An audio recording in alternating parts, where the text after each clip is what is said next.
much.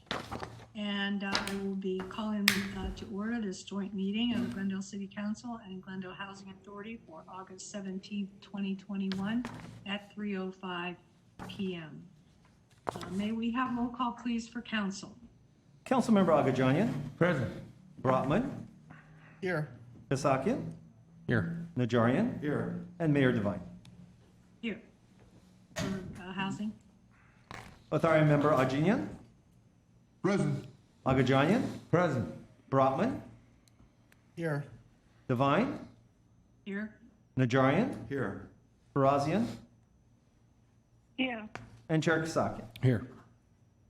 And your report, please. The agenda for the Tuesday, August 17, 2021 joint public meeting of the City Council and the Housing Authority was posted on August 10th, 2021 on the bulletin board outside City Hall. Thank you. And next? Next would be number 1, community development regarding understanding RHNA and the housing element study session. Thank you very much. Mr. Galanian? Yes, thank you. Good afternoon, Mayor Devine, members of City Council, Chair Kasakian, members of the Housing Authority.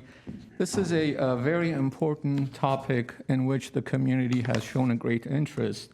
And as such, we thought it would be a good idea to provide a study session in this format to better understand the Regional Housing Needs Assessment, SCAG's Regional Housing Needs Assessment, commonly known as RHNA. At the same time, the housing element update as part of the city's general plan. So that we provide information to the community and to Council Housing Authority and an opportunity to respond to your questions. With that, I'm going to turn it over to Eric Kraus, our Deputy Director of Community Development, who I believe jointly with our consultant on the topic will provide the presentation. Thank you. Eric. Good afternoon, Mayor Devine, Chair Kasakian, members of the City Council and Housing Authority. As the city manager alluded to, the staff is before City Council and the Housing Authority today to discuss a housing element update, as well as have an overview of the update and the regional needs assessment, regional housing needs assessment, and what the requirements are for the housing element update.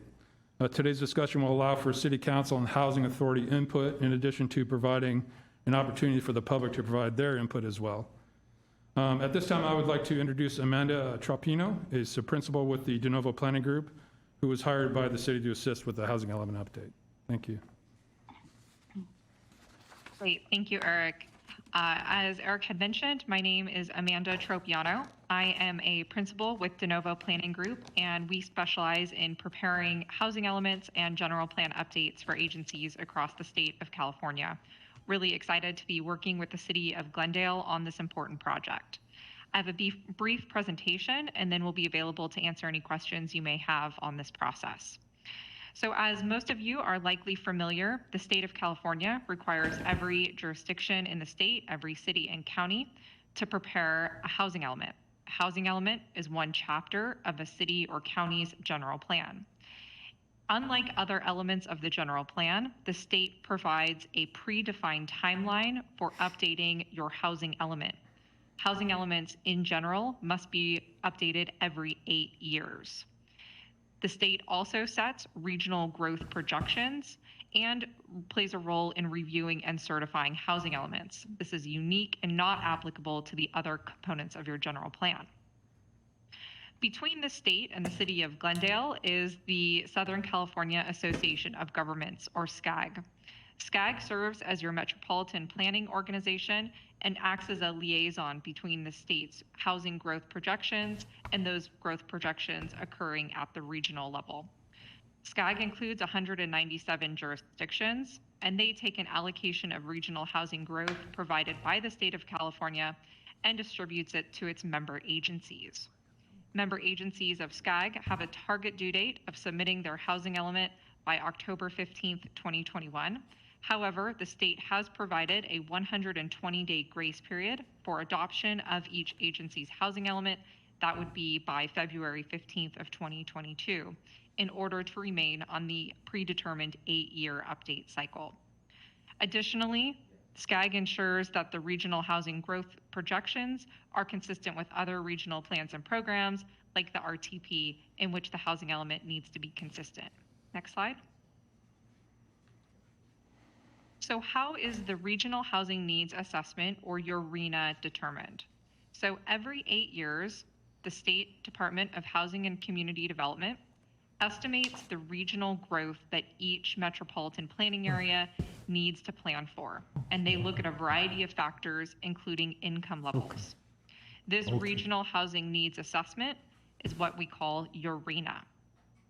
For the 2021 to 2029 planning period, so that 8-year planning period, HCD has provided the Southern California Association of Governments region a regional allocation of 1.3 million housing units.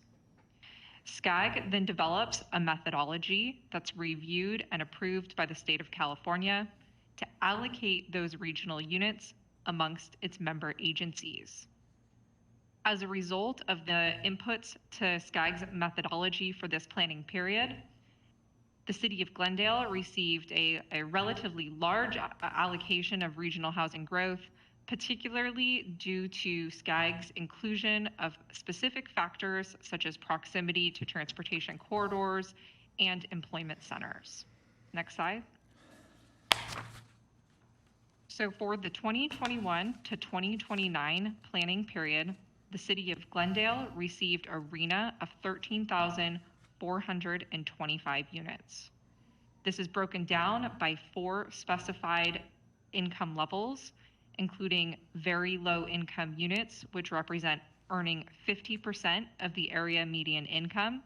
Approximately 25% of the city's RHNA falls within that income category. Low income units earn 50 to 80% of the area median income, and that's approximately 16% of your allocation. Moderate income units earn 80% to 120% of the area median income, again, approximately 17% of your allocation. And the remainder, approximately 41% of the city's allocation, is allocated to those households earning above moderate income, which represents 120% or higher of the area median income. Next slide. May I ask a question as we go? Go ahead, Mr. Brotman. Yeah, could you go back to the last slide where you show the breakdown there by the different categories? Are you able to tell us how this compares to the current cycle RHNA numbers? I know the overall number was much smaller, but I'm also interested, I'm interested in particular on how our current number breaks down by these categories compared to these numbers here. Yes, I will specify those exact figures as I work through the presentation. They are generally reflective of the distribution for your prior cycles, just at the greater overall scale given the higher allocation in this planning period. Okay, thank you. But let me come back and I'll provide you those specific details, or perhaps Eric and his team can pull together the exact percentage comparison. Excuse me. May I ask a question? Mr. Ajanian, Councilman Do you- Ajanian. Yes, do you know how they came up with this, the allocation of 25% or 41%? What was the basis for this? That's a fantastic question, and I'll provide you a brief summary, and we can circulate the official methodology that was adopted by SCAG in order to determine this allocation. SCAG looks at a variety of indicators, including current housing needs, so socioeconomic information regarding the city's current residents, as well as growth trends and forecasts, things like proximity to goods and services, other access to resources and opportunity, the city's development pattern, income levels. I would say there's close to 6 indicators that go into developing the methodology and allocation.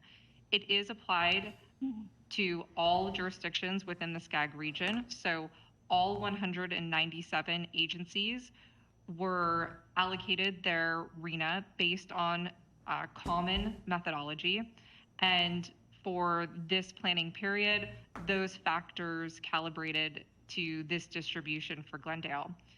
It also looked at components related to social equity and environmental justice, and ensuring patterns of safe and secure housing and ensuring integration and de-isolation of economic factors.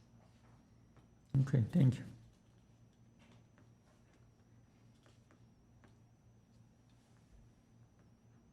Okay, we'll move on to the next slide. So the Southern California Association of Governments did provide an opportunity for agencies to submit a formal appeal of their RENA.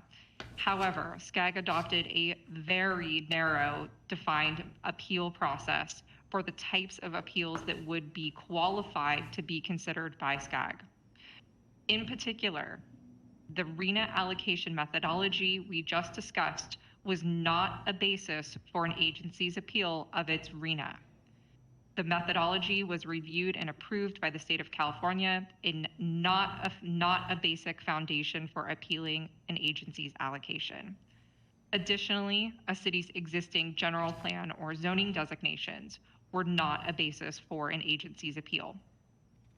Within the 197 agencies in SCAG, 52 filed an appeal of their RENA, and only 2 were partially granted, for a total of 3,132 units that were removed from those agencies' allocations and reallocated amongst the entire SCAG region. That represents less than 1/4% of SCAG's entire allocation. And I assure you, having the opportunity to work with a number of agencies, SCAG was not keen to review and approve any appeals submitted, despite the intense amount of work that went into justifying any concerns or issues. As you can see here, a very limited number of appeals were considered, and ultimately less than 1/4% of the regional growth projection was reallocated amongst the member agencies. Next slide. So moving on from here, where are we headed? So fundamentally, what does a housing element include? It talks about a lot more than just your RENA. So yes, we do need to look at the city's housing needs and assess its current and future housing needs. We also look at the city's existing housing inventory and understand its quality and its longevity in serving those needs for the community. We are also, during this planning cycle, required to conduct an assessment of fair housing issues and concerns. We look at constraints to providing housing, both governmental constraints like land use plans, development requirements, and also non-governmental constraints like the cost of land. We look at resources available for the development and preservation of housing, particularly affordable housing, and then ultimately include a series of goals, policies, and programs that guide the city in regards to housing development over the 8-year planning period. Next slide. We have been working hard during this very unique time to engage your community in a meaningful discussion about their housing priorities. In particular, we have a dedicated project website, GlendalePlan.com. If you haven't been able to visit it, I encourage you to do so and learn a little bit more about the housing element and how it relates to some of the city's other general plan elements. We conducted a housing element virtual workshop earlier in 2021, where we received over 300 responses to a query of questions regarding housing priorities and opportunities. This was conducted in English, Armenian, Spanish, Korean, and Filipino. We participated in an open house earlier in the month of August to educate the community and receive input on the housing element update. There's been numerous advertisements to social media, direct outreach to your stakeholders and tribes, and more open houses are planned throughout the month of September to continue to advertise the housing element and solicit meaningful input. Next slide. So let's talk a little bit more about housing sites and how we are hoping to accommodate your RENA. So not all sites are created equal. The state provides specific guidance that must be considered when determining acceptable or adequate sites to accommodate your regional housing need. We need to look at the existing site condition. So is the site occupied or is it vacant? And if it's occupied, a series of technical studies are required to demonstrate the viability of that site. We need to look at the realistic capacity. So not all sites develop at their maximum density. We look at qualities like size and ownership. The state says that they want a site to be more than half an acre and less than 10 acres. And we also need to demonstrate a history of successful similar development in the agency or region. Next slide. So how are we planning to identify adequate sites here in Glendale? So first, we get to look at approved housing or mixed-use projects that come online July 1st or after. So I know that's not a long time ago, that's only 6 weeks, but any units that have come online during those 6 weeks, we get to claim credit for those. We also get to look at projects in the application pipeline, and this makes sense because there would be a reasonable expectation that that project would move forward during the 8-year planning period. The state has specifically identified the role of accessory dwelling units or junior accessory dwelling units, ADUs or JADUs, is an excellent opportunity to accommodate a portion of the city's RHNA. And we also will be looking at mixed-use sites identified within your general plan and community plans. Additionally, in Glendale, we'll be looking specifically at the opportunity to credit some units from conversion of existing market rate to affordable units. Next slide. So just to be very clear, the city of Glendale is not responsible for building this housing. They're not responsible for developing its allocation of 13,000 housing units. It is the city's job to demonstrate that there's adequate land appropriately zoned to accommodate this amount of regional growth, and it needs to be allocated by income level. The private market comes in using the city's power of land planning and zoning and implements the actual development that occurs on the ground.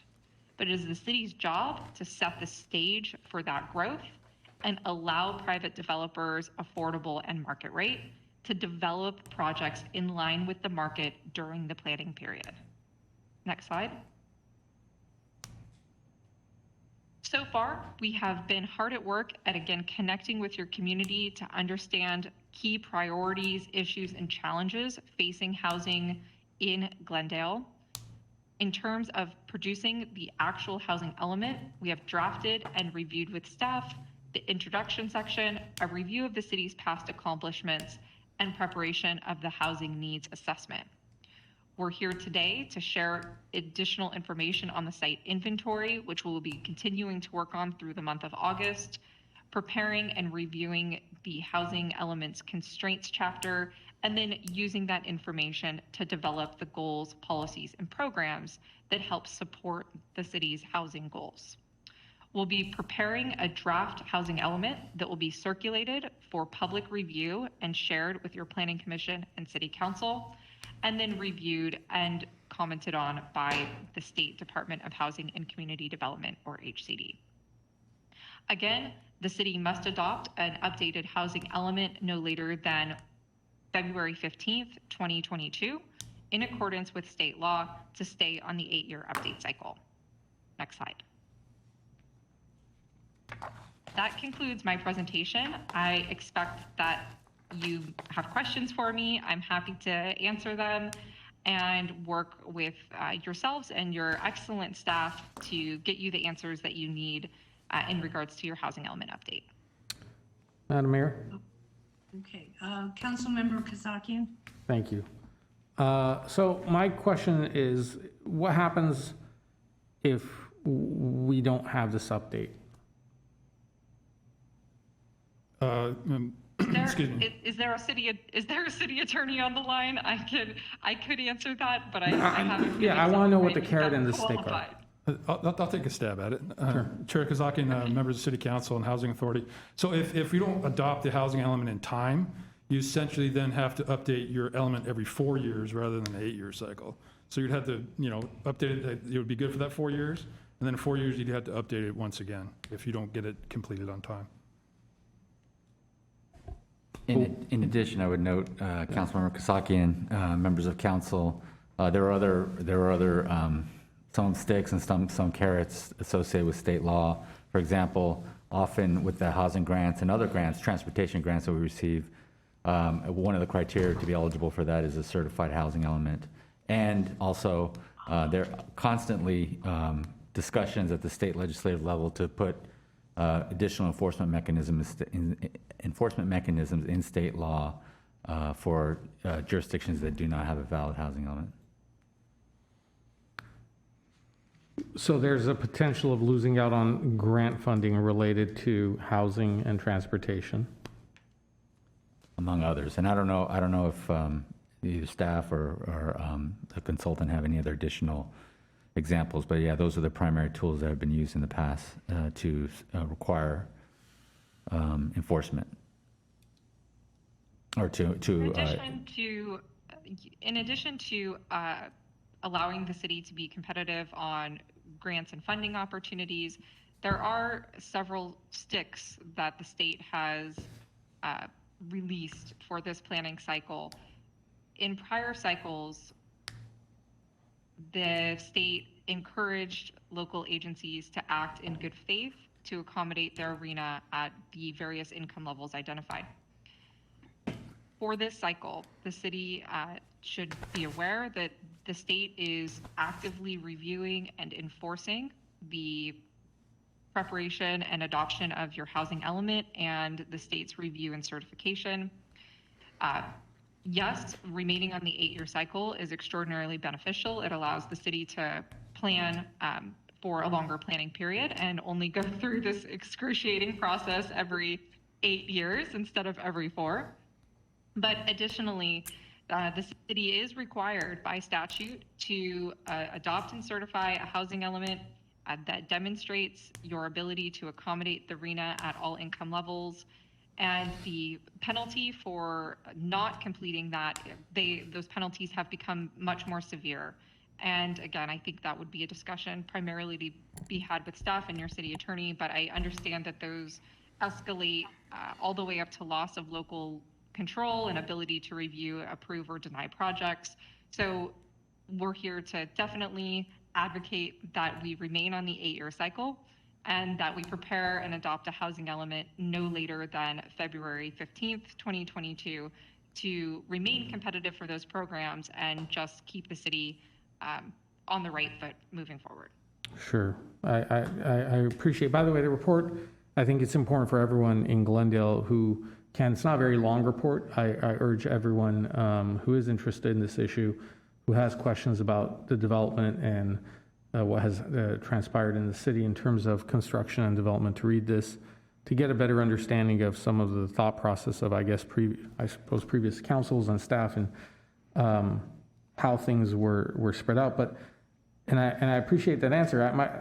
I'm just at a loss because I understand, listen, I'm someone who liked doing their homework and turning it in on time.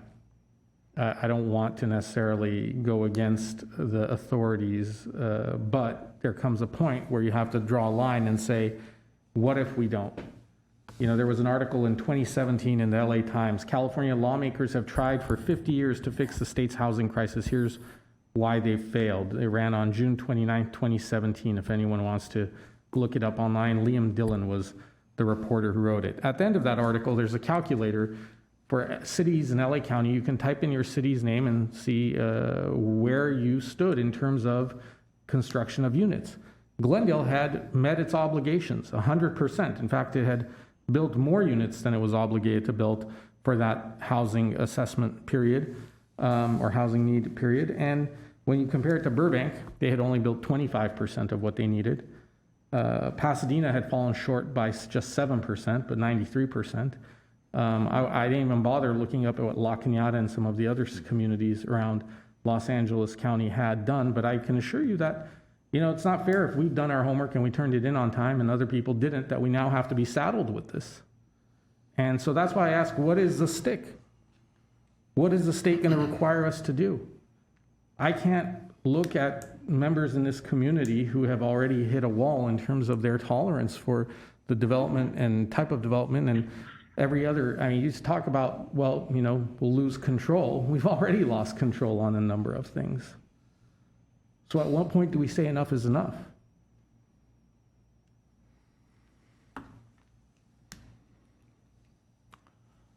Amanda, thank you, Councilmember Kasakian. Anyone else? Yes. Yeah. I have a question. Okay, I have an answer. I'd say now we say enough is enough. So I don't think anyone on staff can tell me with a straight face that the city of La Cañada has met its RENA numbers, that the city of Rancho Palos Verdes has met its RENA numbers, that the city of Bradbury has met its RENA numbers, that the city of Rancho Palos Verdes or Palos Verdes Estates has met their RENA numbers.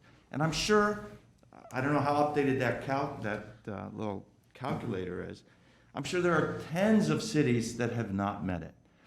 Glendale residents have hit a wall with their tolerance. We've seen that every time, especially every time there's an election coming out. That's the number one complaint that the residents have is who approved these units? Who built these units? And let me ask staff or our consultant, have you ever been to a SCAG meeting? A regional council meeting? Because let me tell you, it's the biggest collection of a motley crew group of representatives across a 5-county region, chaired by someone from Big Bear Lake, California, imposing on the city of Glendale, along with his friends in Imperial and far out Riverside County, that they don't want their numbers to be increased, so let's push it towards the urban core of Los Angeles, including the city of Glendale.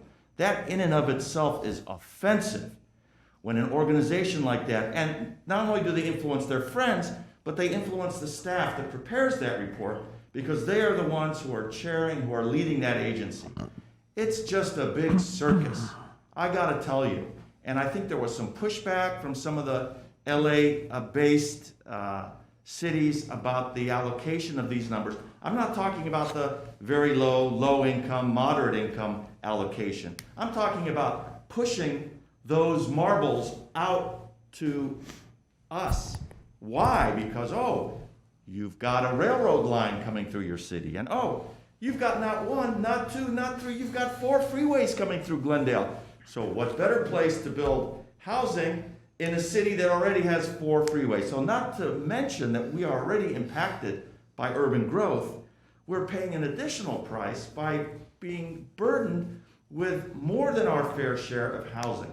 So I understand there's been appeals and the appeals lose, but at some point we've got to say enough is enough. Unless we want to play games with our zoning, and we've talked about downtown zoning, and in a couple areas we've learned that there is no height limit in Glendale. As long as you can park it, you can build it. So let's just tell the folks at SCAG, you know what? You could build a 200-story building. There's enough air above us. It'll be below the flight paths to Burbank Airport, and that's where the housing can go. Needless to say, it won't be economically viable, but there's our zoning, right? We learned that the other day when we were talking about the affordable housing issues at 515 Pioneer. You do a certain type of housing, there's no density limitations. You can make it as dense as you want. So if they want to play games, we should be as equally creative and give it right back to them. That's what I say. Transportation money, that's a fight that we can fight at a later date with our state representatives, with our local county agencies, transportation agencies. But we're not the only ones who are really being left with a bad taste in our mouth and a feeling of being treated unfairly by this whole system, by the state, by SCAG, by the whole thing. So I say now we put our foot down and we not update it and we stick with what we have. By the way, I think with some of the downtown zoning that we have, I think it is reasonable to say, hey, if someone wants to build that 200-story tower, you could fit 5,000 of those units right there, so we're good for the next 8 years. But enough is enough. And I'm not afraid, I'm willing to take the risk that we draw the line. I think it's representative of our residents, near and far, be they renters, be they homeowners. This is something that they're all concerned about. It's our quality of life. And we have to, I mean, if we don't say stop, who's gonna say stop? We're just gonna get rolled over by SCAG. Thank you, Madam Mayor. Thank you, Mayor Councilor Devine? Najarian. Who would like to go next? Can I interject real quick? Because Councilmember Brotman asked about the RENA numbers from the previous cycle. And the total on that was 2,017 units. So as Councilmember Najarian said, we went well above that and I'll have surpassed that probably by 1,500 units. So. And that was an incredible burden. People That are going was 8 years crazy. ago, correct? People are going crazy with those 3,000 or 4,000 units that we've built in the past 8 years. Right. Our number here is 13,425. That's an incredible amount. And anyway, I'm going to let someone else Okay. express their opinion. Thank you. Okay. Madam Mayor. Councilmember- Madam Mayor, Yes, Councilmember Agajanian, go ahead. the way I understood this issue, the issue is that we have to have enough area to build the 13,000, not, to be able, enough land if we want to develop 13,000 units. This doesn't mean that we have to do it. Am I right, Mr. Garcia or Mr. Kraus? Yes, that's correct. We just have to plan for the units. We don't have to actually build them. Right, we can say these are the lands which are, there is possibility to do this. Correct. So it's not that we have to build something. Okay, my next question is from our consultant. On page 7, if we can go to page 7, or I read it, bullet points, you said housing elements, open house in August, there was open house in August, advertisement on social media, direct outreach to stakeholders, and you didn't read the bullet, then you jumped to the last bullet point, which is more open house, but you didn't mention what's this direct outreach to tribes, what it means. Yes, as part of any update to your general plan, according to Senate Bill 18, the city is required to engage local tribes in consultation and allow for the opportunity for local tribes to request consultation regarding general plan update projects. So we have prepared and delivered those requirements in accordance with state law. Okay. Since you didn't read it, so I thought there is something we don't have to, not to consider it. That's why I'm asking. Okay, thank you. Not a problem. Happy to clarify. Thank you. Councilmember Brotman?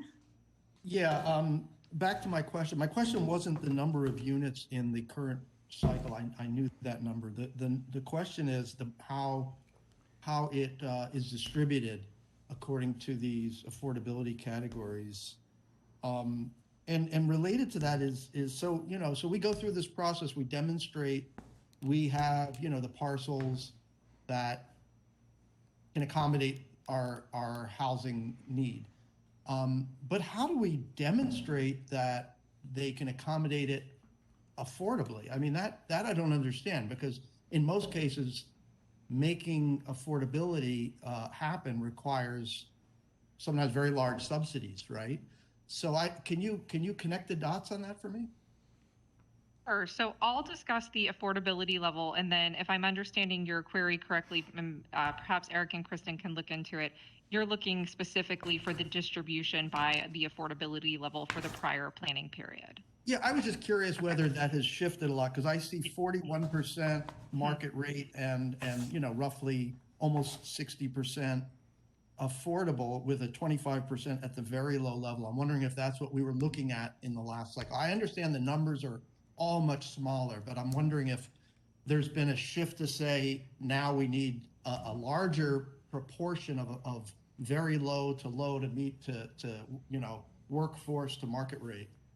So I'll take the second part of your question, which is how units are determined to be affordable to different income categories. So the state of California provides guidance as to determining units as being dense enough to facilitate affordable development. And I'm going to just say what the target is, and we're all going to sit here and talk about it. But the state's target says that at 30 dwelling units per acre, that is density sufficient enough to result in the production of affordable units in agencies, urban agencies like Glendale. So here we would specifically be looking for sites that allow for a minimum density of at least 30 dwelling units per acre, and more, a higher density continues to be determined to be affordable, or evidence of other similar projects that have resulted in the production of affordable units. But what the key is ensuring that, given it's the city's obligation to demonstrate it has sufficient land zoned at the appropriate densities and intensities to support the development of affordable housing, that threshold must include allowing for a minimum density of 30 dwelling units per acre. Now, I understand practically that in a spot like Glendale, 30 dwelling units per acre does not equal housing that is affordable to lower income households. So we continue to work on other goals, policies, and programs to support affordable housing developers, to help them find adequate sites and support them through their application for funding and providing housing sites in the right locations to make projects competitive for the limited resources available for affordable projects. So there's the first answer is ensuring that the land is zoned for at least 30 dwelling units per acre. And the second are the goals, policies, and programs that the city undertakes on a daily basis to engage affordable developers and result in the production of affordable units. Okay, so if I understand this right, then we have to show probably specific parcels, right, that are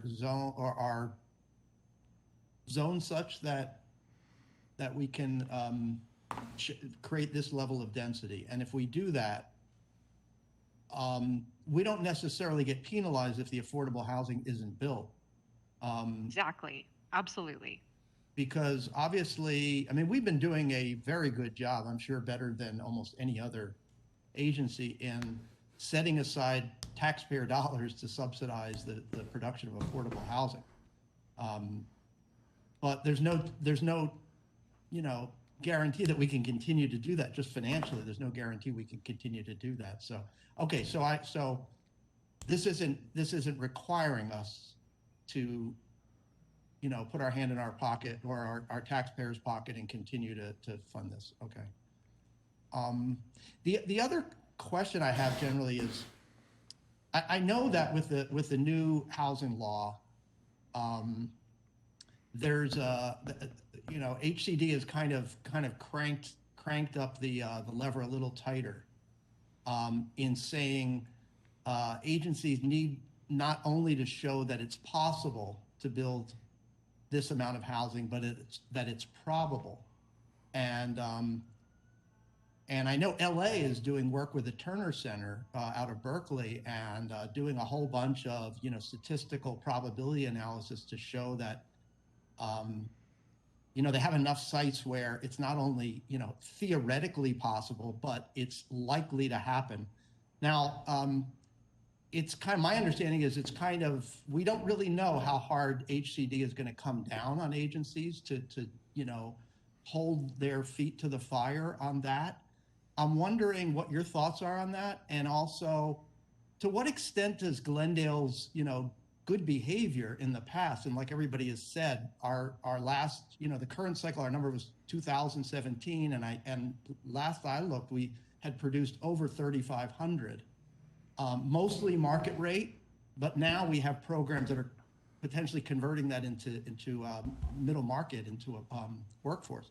So does HCD look at that and say, you know, Glendale has been a good actor, and we look at their housing element and, you know, maybe they're not doing all of what LA is doing in terms of, you know, statistical analysis, but we kind of gonna give them the benefit of the doubt because they've been good actors. I hope that's clear. It was clear, and I hope it's true. So, yes, one of the 4 criteria I presented on the screen regarding the acceptability of sites was a history of past successful development.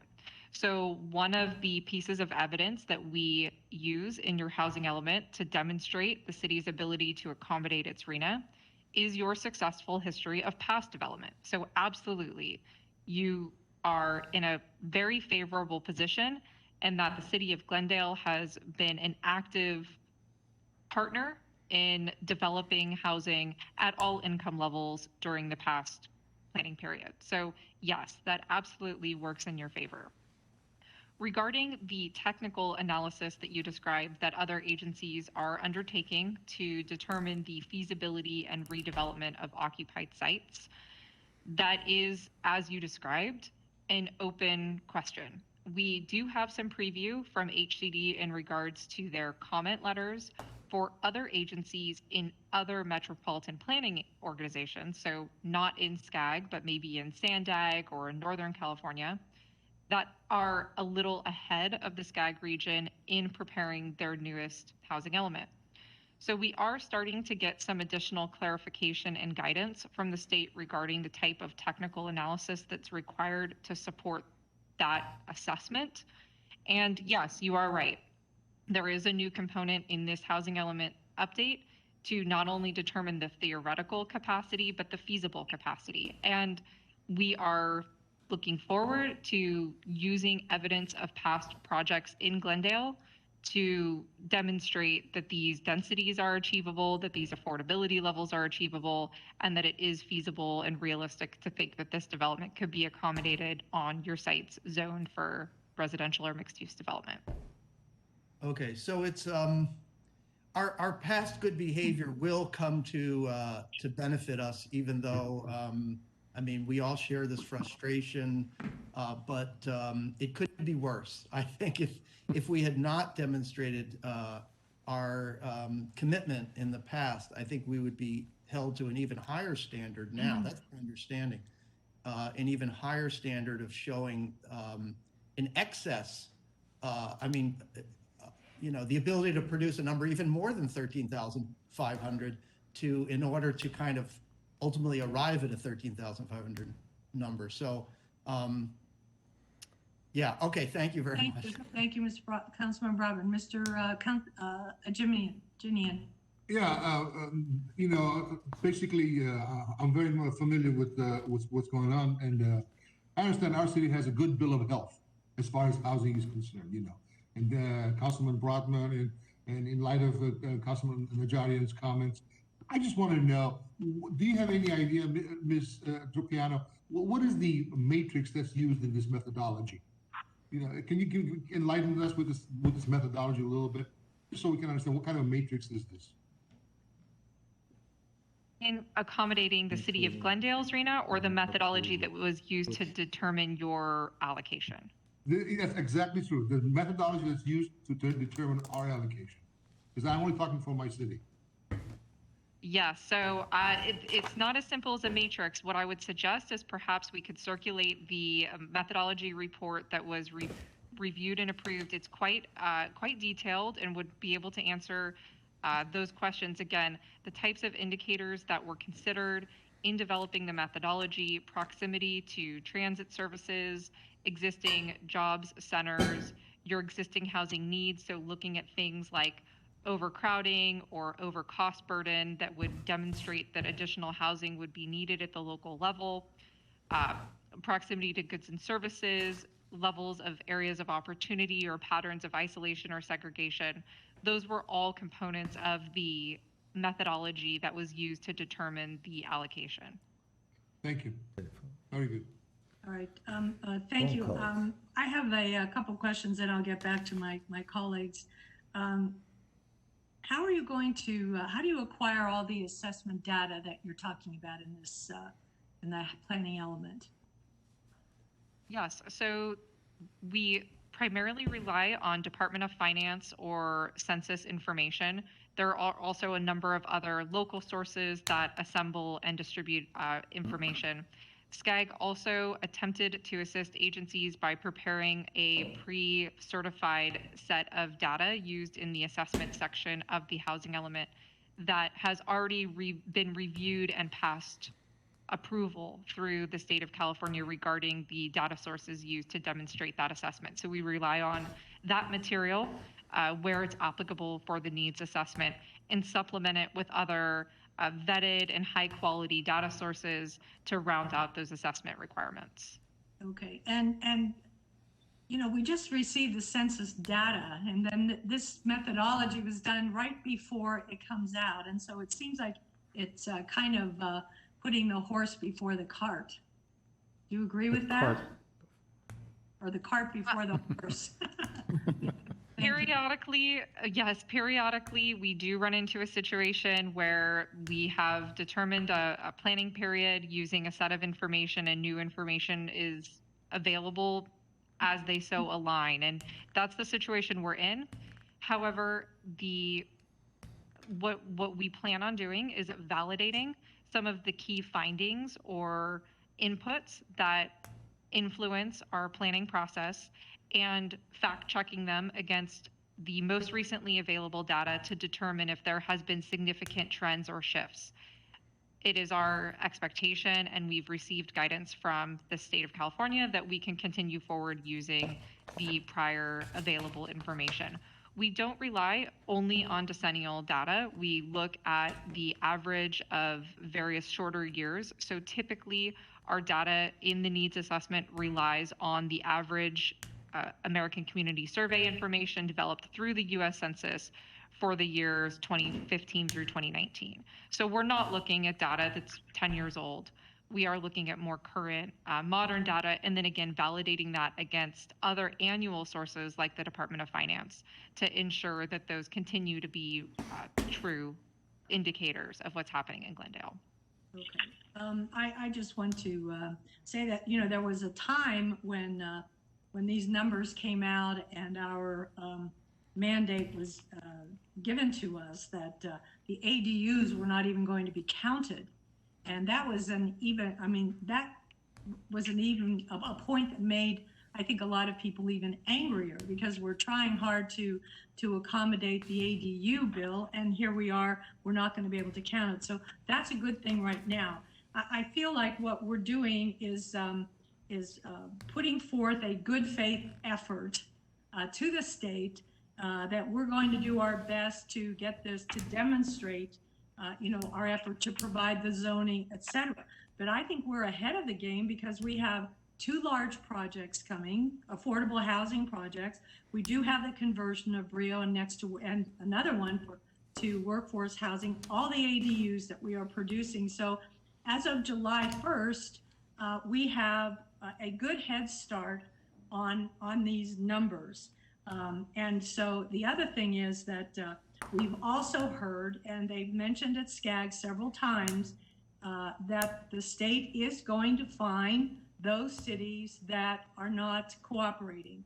And so we can only hope, and if they don't, then I think we should, as a city and possibly in the region, start to protest and start to write letters and say, you know, why are we not coming down? Why is the state not coming down on these other cities? And begin some kind of action to wake them up and say, you know, as Councilmember Najarian said, we're tired of this and we're not going to take it anymore. So those are my comments. And I know that our planning department, I believe, if I understand correctly, they've been working on this for quite a while because they kind of knew what was coming. And so we're well on our way to get this finished. Mayor Devine? I very much. So now Mr. Councilmember Kasakian has final comments. Sure, thank you. So I know that Councilmember Brotman was asking, well, if we, hadn't done this, or if we hadn't accomplished our goals, it perhaps could be worse than it is. But when you look at the list of all the cities, we are in LA County the third largest in terms of our required number. Are we not? We're right behind it. And according to the report, it's Los Angeles the most, naturally, given population, then it's Long Beach, and then it's us. But interestingly enough, when I looked at those numbers population-wise, even though Long Beach is double our number, they are not double the required amount of housing. Again, which shows me a disproportionate amount of requirement for Glendale regarding, however these numbers, whichever analyst or consultant came up with them. And as the mayor mentioned, we have had a number of our housing units, these Class A developments along our main thoroughfares, be purchased and converted to what's considered workforce housing. I'm sorry, at least 4 of them. At least 4 of them, right? Because some of them were mentioned by name. And we don't even know if we're going to get credit for those conversions into these required numbers. And I understand that there's trust and there's good faith, but trust and good faith is a two-way road. And I don't feel like the state is holding up their end of the bargain, or the agencies run by the state. And so at one point, we have to say, you know what, we're going to play hardball. In the very least, until we get credit for what's been converted, I don't know if I'm comfortable voting for, and saying that we're just doing this, but it doesn't mean anything because it just means identifying things. Come on, folks. I mean, people know better than that. We know better than that. Every time the project comes up here and we use that phrase by right, it's because we granted them that right through an exercise such as this. Am I wrong?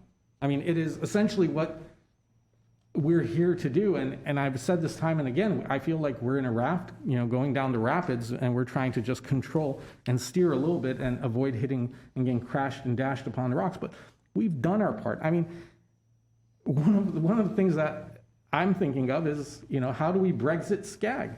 If this is if we're required to do this because of an association or involvement in SCAG, what is the benefit that we're getting from being involved in this organization besides being asked to go pick out the switch that we want to be beaten with?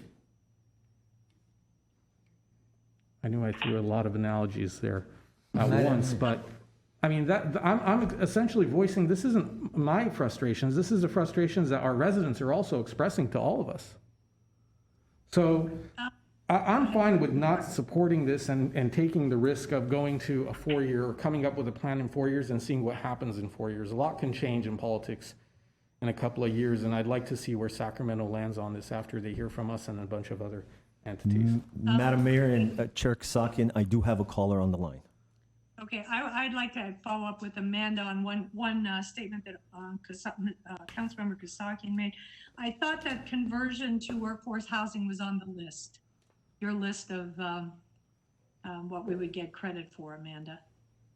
Yes, we are actively exploring that to the maximum extent we possibly can. My job is to advocate for the city's plan to accommodate its RENA, and we fully intend to pursue that as an avenue to identify a portion of your RENA as being accommodated through that effort.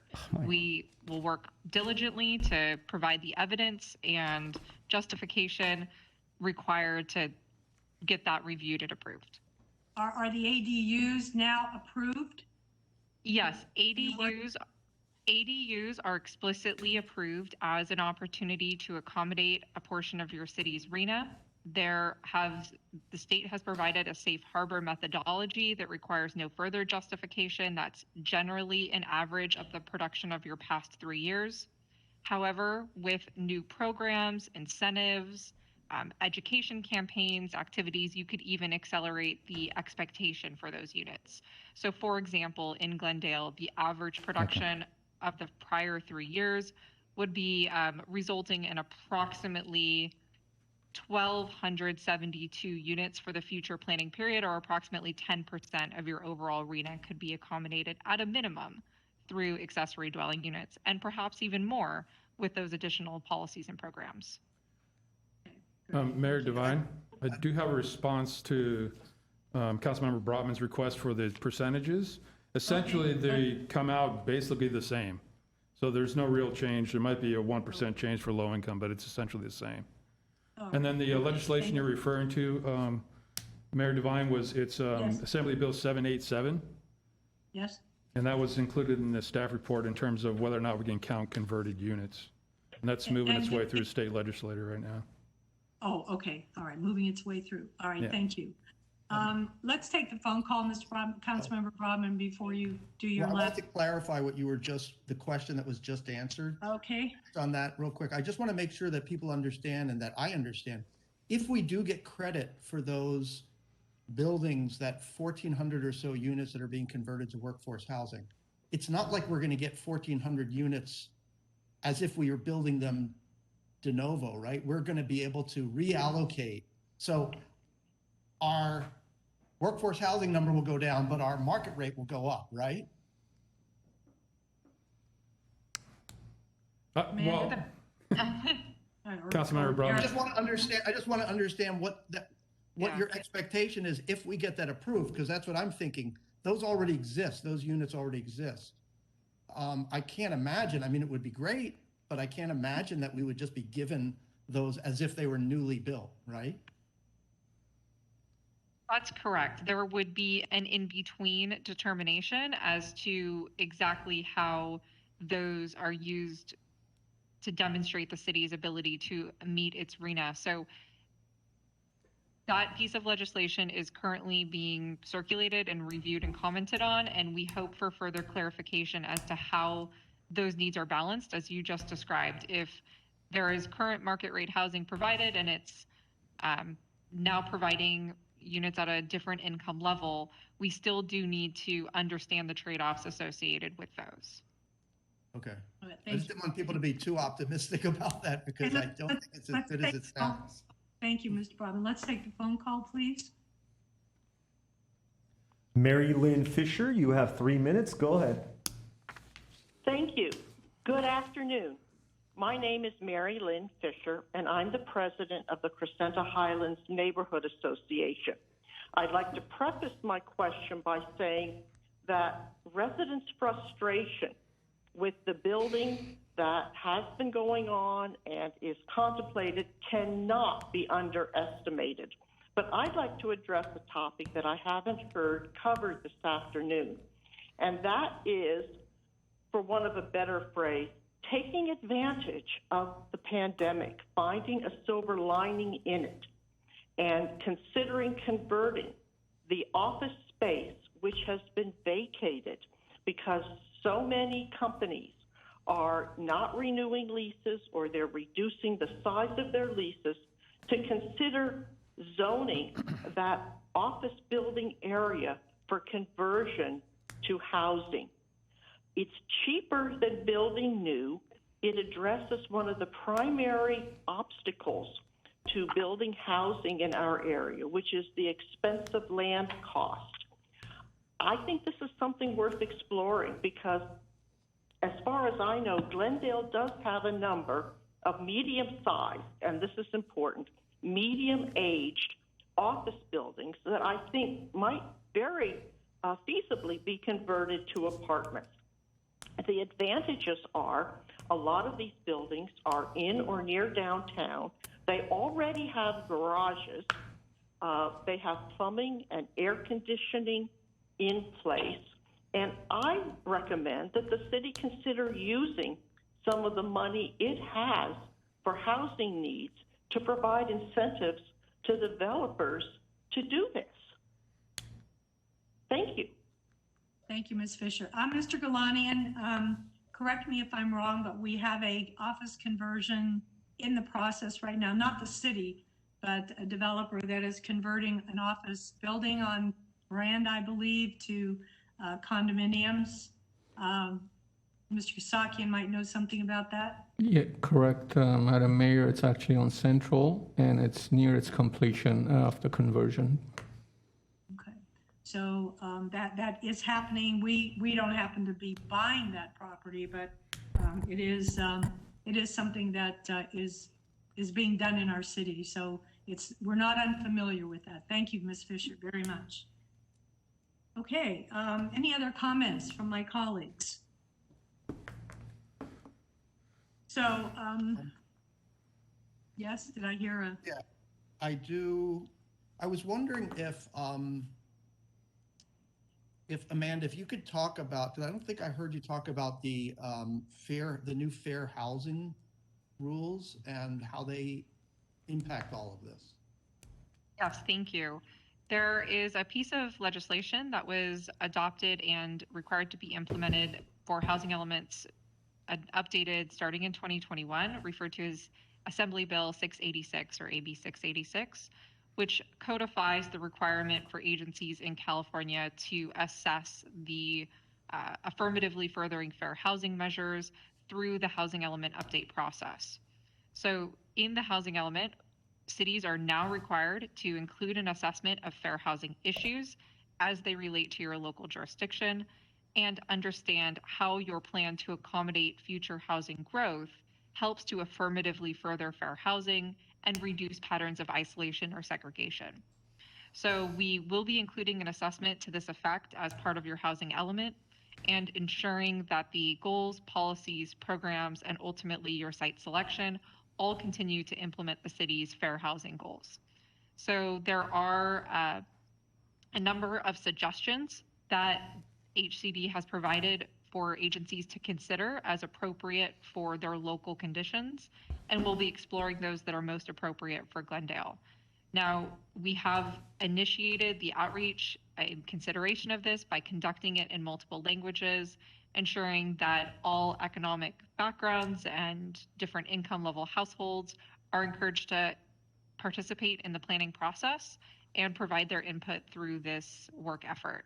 So we look forward to continuing to connect with the community at different open houses and to continue to solicit their input, including specifically on fair housing issues, which were included as part of that first survey that we received over 300 responses to.